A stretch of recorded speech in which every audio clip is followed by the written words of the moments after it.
Bonjour à tous, j'espère que vous allez bien. Je suis ravie de vous retrouver aujourd'hui dans ce nouveau numéro du Sky Echo, le magazine qui raconte toutes les aventures économiques du territoire de Saint-Quentin-en-Yvelines.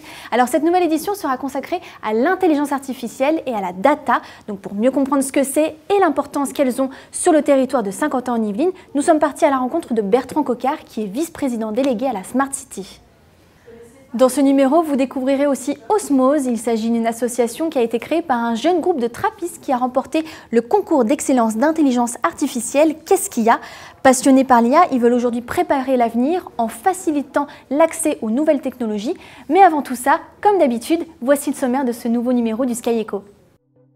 Depuis plusieurs années, l'agglomération de Saint-Quentin-en-Yvelines développe le concept de Smart City.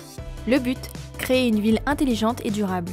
Pour cela, Saint-Quentin-en-Yvelines utilise deux outils, l'intelligence artificielle et la data. Pour mieux comprendre l'enjeu de ce projet, nous sommes allés à la rencontre de Bertrand Coquart, vice-président délégué à la Smart City de Saint-Quentin-en-Yvelines. Focus dans ce numéro. Fondée en août 2023, l'association Osmose veut généraliser l'accès aux nouvelles technologies. L'objectif ? Préparer le monde de demain avec l'émergence de l'intelligence artificielle. Ce 21 février, il tenait une conférence durant laquelle plusieurs professionnels du domaine ont partagé leur expérience. Découverte dans ce numéro. Dans ce numéro du Sky Echo, découvrez Botiglot. Incubée au SkiCube depuis octobre 2023, la start-up veut booster la productivité des équipes de développement grâce à des bots. Un logiciel qui exécute des tâches automatisées, répétitives et prédéfinies.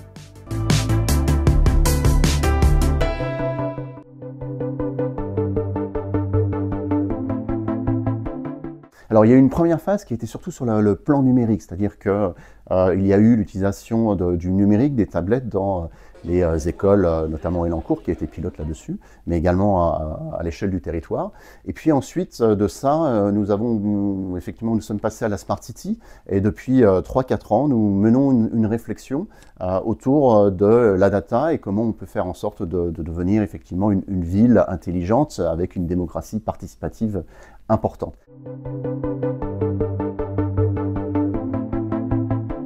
C'est très important la Smart City parce que c'est bien sûr l'hégémonie un petit peu de la data, c'est piloter la puissance publique, piloter la politique publique avec des choses très précises qui sont les données. Un exemple que je pourrais donner sur la démocratie participative et pourquoi la Smart City est importante.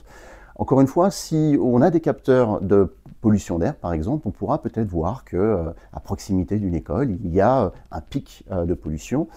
Et donc, face à ça, il y a différentes options qui sont proposées. Ça nous permet de le mettre en place, de tester ces solutions-là dans un laps de 2 semaines, 3 semaines, 1 mois, et de pouvoir mesurer concrètement quels sont les effets. Donc, on va au-delà de la théorie, on va au-delà des clivages.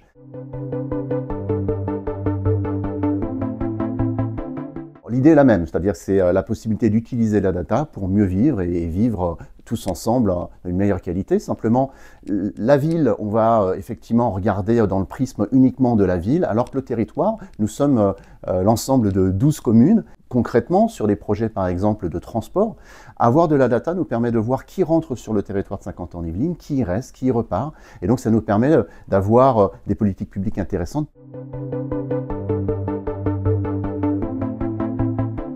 On a différentes collaborations, évidemment, parce qu'on a la chance d'avoir des grands groupes sur Saint-Quentin-en-Yvelines. Il y avait déjà eu une expérience qui est menée par Mobilize, qui est une filiale de Renault, qui est dans le technocentre, qui nous permet d'avoir des données captées sur les voitures, de façon à pouvoir effectivement voir le déplacement des populations. Ça nous permet, avec un outil d'intelligence artificielle que développe Entropy, de pouvoir estimer, anticiper, prévoir des déplacements et donc de pouvoir anticiper effectivement des problèmes éventuels pour fluidifier le trafic ou tout simplement voir des zones accidentogènes ou pour pouvoir prédire effectivement quand il va y avoir des mouvements de population. C'est très important pour les Jeux Olympiques.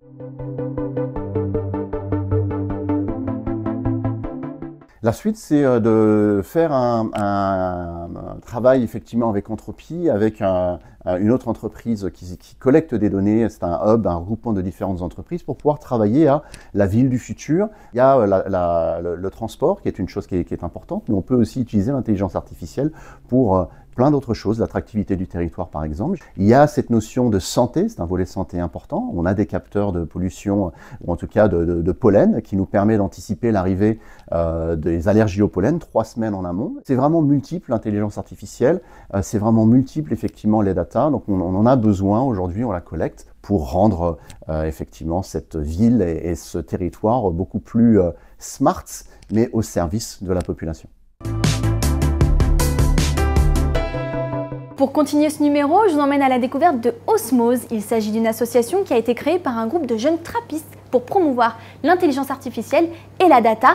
Ce 21 février, ils organisaient une soirée événement autour du thème de la data et nous, on s'y est rendus. Allez, suivez-moi.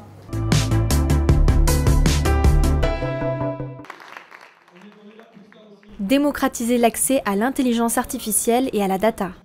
À Trappes, 13 jeunes ont fondé l'association Osmose après leur victoire au concours d'excellence d'intelligence artificielle Qu'est-ce qu'il y a ? Créés en août 2023, ils veulent partager leur passion pour les nouvelles technologies, devenues selon eux essentielles pour le monde de demain. Il faut savoir que par exemple en France, ils sont en train de s'en rendre compte justement, ils ont un objectif qu'en 2030, favoriser au maximum l'IA, l'intelligence artificielle. Et justement, nous, on veut être acteurs de ça, être un moteur pour atteindre cet objectif. Un objectif qu'ils tentent d'atteindre en proposant des ateliers d'initiation au métier de la technologie notamment. Une centaine de participants, dont 40% de femmes, ont déjà répondu présent. Osmose veut aussi venir en aide aux startups en mettant en place un incubateur. Depuis la création du dispositif, 4 structures ont déjà pu en profiter. Des engagements qui ont été salués au niveau national, mais aussi international. Supporter des associations comme Osmose est parfaitement aligné avec les objectifs de mon centre qui prône la diversité, l'inclusion dans le monde de la data, non pas parce que c'est bien, mais surtout parce que c'est une nécessité. Aujourd'hui, en fait, on est sur un monde de plus en plus complexe, on est sur un monde de plus en plus digital. C'est là où l'analytique et l'IA en tant qu'outil vont nous permettre de mieux comprendre les situations, de passer moins de temps à tourner notre data et à nous concentrer en fait sur ce qui compte le plus, à savoir la résolution des problèmes, à la réflexion aux problèmes et à l'action face à ce problème-là. C'est important, oui, à partir du moment où il y a un besoin. Et donc ils ont relevé, et je pense que la mairie de Trappes aussi, par l'initiative, en tout cas sa participation au projet Qu'est-ce qu'il y a, a bien relevé qu'il y avait à la fois un besoin en termes d'emploi, mais également des possibilités par rapport à l'IA et la data. C'est ce qu'ils essayent de faire voilà, pour la commune et pour le territoire. Pour la suite, Osmose voit grand. En mars prochain, l'association se rendra en Arabie Saoudite pour participer au plus grand salon de la technologie, LEAP. Moi, je m'appelle Dorian Loupou, je suis le cofondateur de la société Botiglot, qui est une solution qui permet de créer, entraîner et utiliser des bots développeurs.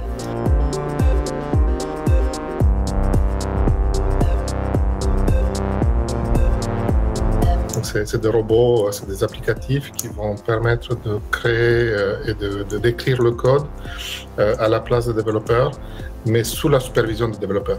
Concrètement, ce que nous adressons, en fait, c'est un véritable problème de l'industrie logicielle, qui est la faible productivité des développeurs et le fait que le travail dans le développement informatique est en grande partie artisanale. Et donc nous, ce qu'on essaie d'adresser, c'est justement ce problème de faible productivité.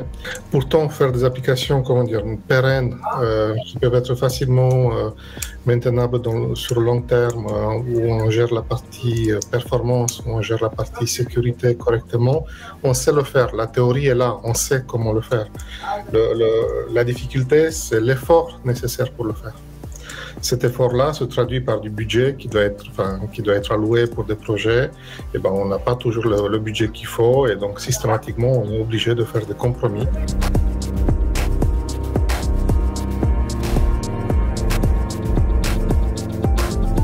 Nous avons postulé pour le parcours d'accélération parce que nous avons pu montrer que nous avions déjà un prototype qui tenait la route. On avait déjà des clients qui étaient intéressés de travailler avec nous. Il s'agit des clients qui ont connu, on va dire, les travers du développement traditionnel.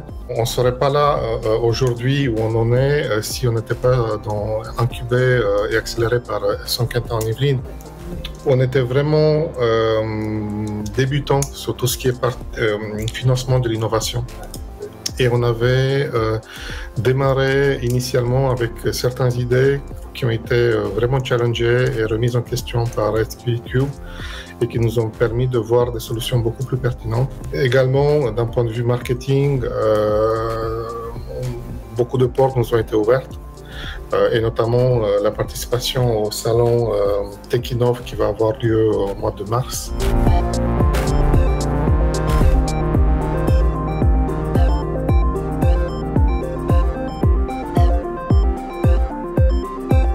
On a plusieurs projets en production. Nous voyons notre productivité augmenter chaque jour grâce à cette approche-là. On termine ce numéro avec l'agenda. Ce mois-ci, ne manquez pas le webinaire Club 2024 Acte 2. Le 26 février, de 15h à 16h, découvrez la liste de célébrations déployées sur l'île des loisirs de Saint-Quentin-en-Yvelines pour les Jeux Paris 2024. Cette rencontre proposera également aux entreprises des opportunités business. Autre événement à ne pas manquer, la conférence sur les enjeux de l'intelligence artificielle à l'UVSQ. Le 8 mars prochain, de 17h à 19h, l'association La Lanterne étudiante organise cet événement à l'université Versailles Saint-Quentin-en-Yvelines. Il s'agit de la première conférence éligible au Pass Culture de l'université.